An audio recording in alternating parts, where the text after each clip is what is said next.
The science of Raja Yoga proposes to put before humanity a practical and scientifically worked out method of reaching this truth. In the first place, every science must have its own method of investigation. If you want to become an astronomer and sit down and cry, "Astronomy, astronomy," it will never come to you. The same with chemistry. A certain method must be followed. You must go to the laboratory, take the different substances, mix them up, compound them, experiment with them, and out of that will come a knowledge of chemistry. If you want to be an astronomer, you must go to the observatory, take a telescope, study the stars and planets, and then you will become an astronomer. Each science must have its own methods. I could preach you thousands of sermons, but they would not make you religious until you first practiced the method. These are the truths of the sages of all countries, of all ages, men pure and unselfish, who had no motive but to do good to the world. They all declare that they have found some truth higher than that the senses can bring to us, and they challenge verification. They say to you, take up the method and practice honestly, and then, if you do not find this higher truth, you will have the right to say there is no truth in the claim. But before you have done that, you are not rational in denying the truth of these assertions. So we must work faithfully, using the prescribed methods, and light will come.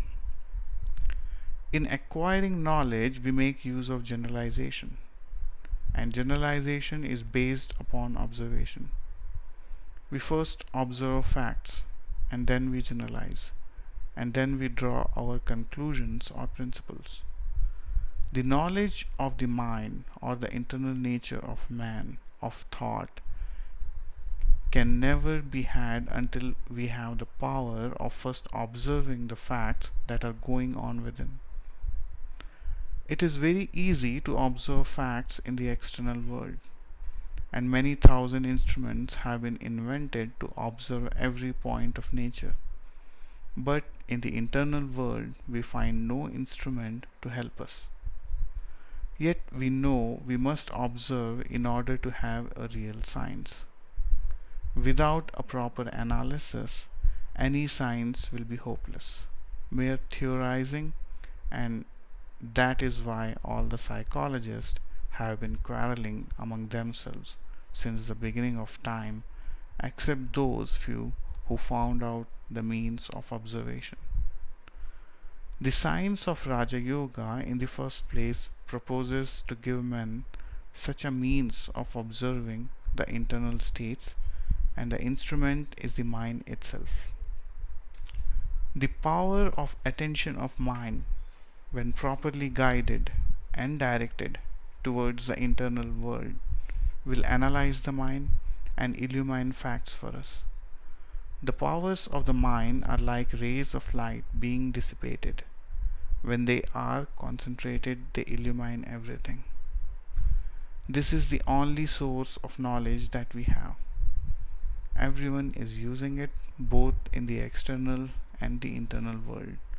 But for the psychologist, this minute observation which the scientific man can throw upon the external world will have to be thrown on the internal world, and this requires a great deal of practice.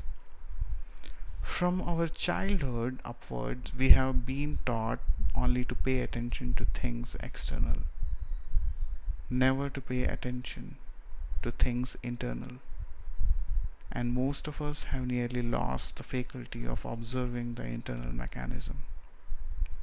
To turn the mind, as it were, inside, stop it from going outside, and then to concentrate all its powers and throw them upon the mind itself, in order that it may know its own nature, analyze itself, is very hard work.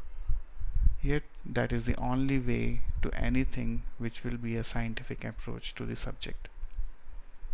What is the use of such knowledge?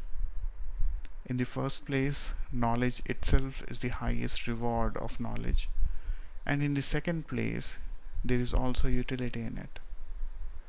It will take away all our misery.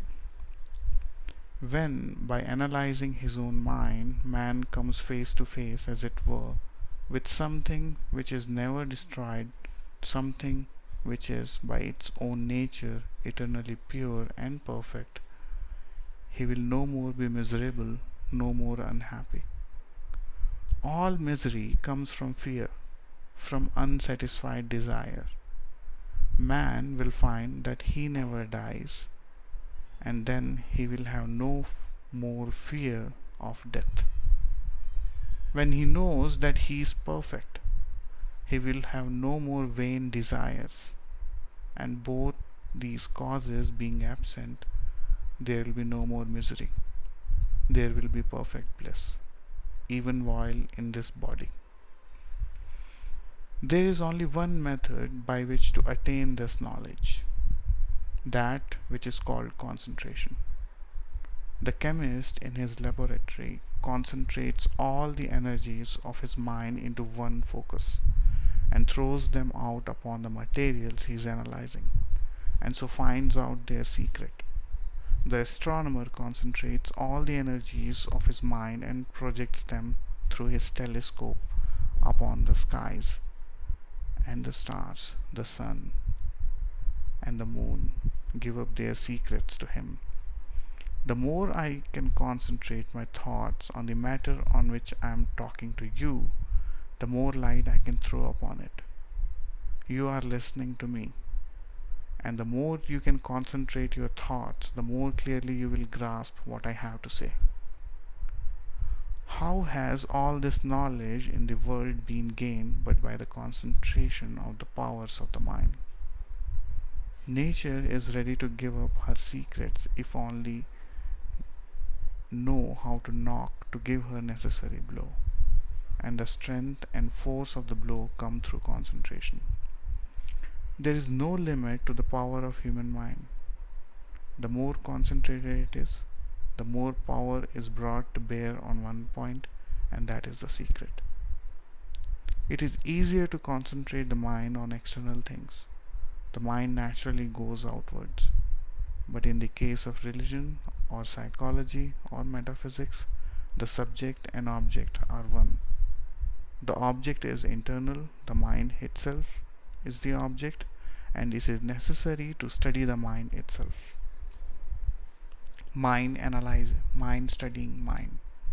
We know that there is a power of the mind called reflective. I am talking to you. At the same time, I am standing aside as it were a second person and knowing and hearing what I am talking. You work and think at the same time. Another portion of your mind stands by and sees what you are thinking. The powers of the mind should be concentrated and turned back upon itself. And as the darkest places reveal their secrets before the penetrating rays of the sun, so will this concentrated mind penetrate its own innermost secrets. Thus will we come to the basis of belief, the real genuine religion. We will perceive for ourselves whether we have souls, whether life is of 5 minutes or of eternity, whether there is a God in the universe or none. It will all be revealed to us. This is what Raja Yoga proposes to teach. The goal of all its teaching is how to concentrate the mind, then how to discover the facts in our own minds, then how to generalize those facts and form our own conclusions from them. It therefore never asks the question what our religion is, whether we are deists or atheists, whether Christians, Jews, or Buddhists. We are human beings. That is sufficient. Every human being has the right and the power to seek for religion. Every human being has the right to ask the reason why. and to have his question answered by himself if he only takes the trouble. So far, then we see that in the study of this Raja Yoga, no faith or belief is necessary. Believe nothing until you find it out for yourself. That is what it teaches us.